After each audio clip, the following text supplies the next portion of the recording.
क्या आपने कभी सोचा है कि वास्तुशास्त्र में घर के ठीक बीचों बीच खाली जगह क्यों छोड़ी जाती थी, जिसे हम आंगन कहा करते हैं?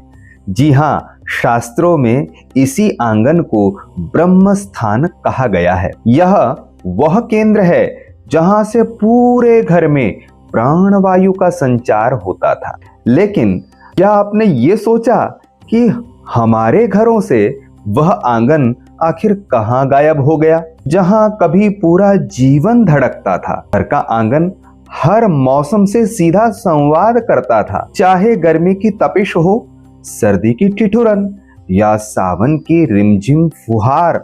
आंगन ही वह एकमात्र स्थान था जहां प्रकृति के पांचों तत्व एक साथ अठखेलियां किया करते थे। आंगन सिर्फ खाली जगह नहीं थी, वह प्रकृति से हमारा सीधा संवाद हुआ करता था। इस आंगन को ब्रह्म स्थान इसीलिए भी कहा गया क्योंकि तीनों पीढ़ियों का इसी आंगन में संगम होता था।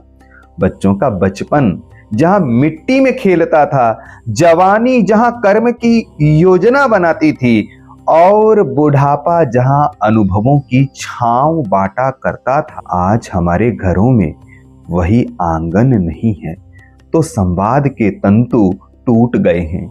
हम कमरों में कैद हो गए हैं और हमारा अपनत्व खो गया है। इसीलिए घर बनाते समय यह ध्यान रखें कि घर मात्र ईंट, पत्थर और गारे का निर्जीव ढांचा मात्र नहीं होता, अपितु 5 तत्वों का एक जीवंत और चैतन्य विग्रह होता है। एक आदर्श घर वह है जहां हर कक्ष का अपना एक आध्यात्मिक तथा वैज्ञानिक आधार होता है। इसलिए सुनिश्चित करें कि घर में पूजा घर हो, रसोई घर हो, स्नानागार हो, अन्न भंडार हो, अतिथिशाला हो, यज्ञशाला हो, किंतु इन सब से ज्यादा जरूरी है एक खुला आंगन जहां मुस्कुराता मिले हर बचपन।